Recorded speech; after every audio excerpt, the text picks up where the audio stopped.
Yo, what's up? Dito ba lang, no? I-review lang natin to kay Manda Baliw tsaka kay Van. Alam nyo naman, pag nababanggit ang pangalan ko, natutuwa ako. At minsan naman, naiinis pag tinitira ko. Pero hindi naman talagang inis. Pero masarap lang buwisit. Alam nyo ba sa Cebu, magpuprutas tong si tanga? Kaso madaya, para bumigat yung kilo, sinasama yung sanga. Tapos sasabihin mo, marangal na trabaho, nanggugulang ka. Inuuod na yung abukado, binibenta mo pa! Langiya ka, wala kang kagaya. Di ba galit ka kay Badang, tapos nagpo-promote ka ng papaya? Oh! Galit ka kay Badang, pero nagpo-promote ka ng papaya. Pero double meaning kasi yun eh. Pwedeng prutas, pwedeng marijuana, di ba? Okay din yung banat ni Manda Baliw, no? So, i-play pa natin to. Nakakatuwa lang guys, hindi naman ako parang rito. Natutuwa talaga ako. Sige. Sa gawain mo, di malabong makarma, di na ako nagtaka. Kaya ka iniwan ng asawa mo, ulam nyo lagi mangga. Hiwalay na kayo? Wala ka na kasama magtinda? Paano? Binubugbog mo pag di ka nakakaubos ng pinya. Galit ka sa nag-wordplay ng Nadine Lustre. Aking napansin. Nagsimula ba yon nung narinig mo yung angel na naluklok sa scene? Angel na naluklok sa scene. So parang ano kasi ito, pinanood ko to kanina. Ginaya niya rin yung mga style ko na pambadang, no? Nakakatawa lang. So play pa natin. Hindi lang yung intindihin kasi yun ay mga actress na si Catherine. Maganda yun si Catherine. Pwedeng si Catherine Bernardo. Pwede, magaling yung ginawa niya na yun. Tito Badang style yun. Hindi masama yun. Maganda yun. So, play pa natin. Yun ang pagkakilanlan ko. Alright. Babalaan kita. Puro ka panirita. Pakadalhin ka niyan sa panganib ban na parang Angelica. Ban Angelica. Babasahan mo itong pastar na feeling. Main man, busa ka ngayon. Main right? Dusa ka ngayon. 'Di ba si May rin nga, no? Mendoza yung kapartner ni Alden. So play pa natin.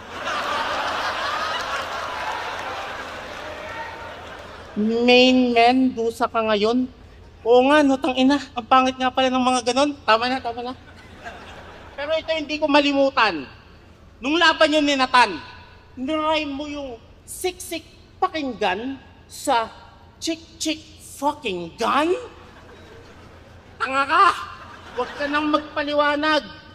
Chick fucking gun. Panis yung mga gun bars ni price tag. Bobo, sinigaw pa ng todo. Boss, okay lang yon. Minsan sa liga, kailangan din natin ng mga bobo. Wala akong masabi, ako nahihiya sa'yo. Ang nakakainis doon, sa Rapolo, champion yung mga ganto. Pero ano naman kalakasan ni Van? Puro lang to ganto, puro lang yung ganyan. Ulul, wala akong pake sa kung anong kaya mong gawin. Sa mga kaya kong gawin, dun lang ako nakatingin. Puro ba patawa? Joker nga ni, pero kaya ko din magset.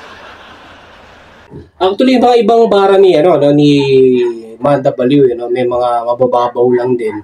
Tapos hindi nakukuha ng crowd. Minsan magulo rin yung sulat niya, pero pag nagpatawa talaga siya, tumatawa tao Kaya nga dapat dito pag ganito mga banatan niya, Si Manda Baliw, marami pang sasabihin kalukuhan to. Play natin.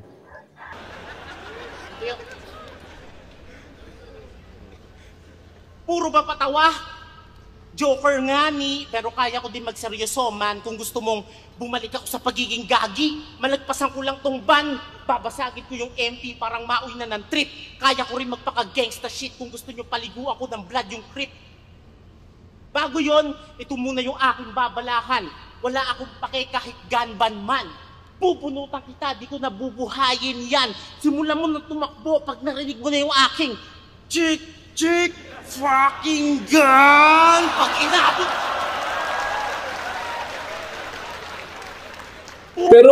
Pero kung ako kay Manda Baliw, yung chick fucking gun, pwede niya pang ilagyan nyo ng chick fucking gun.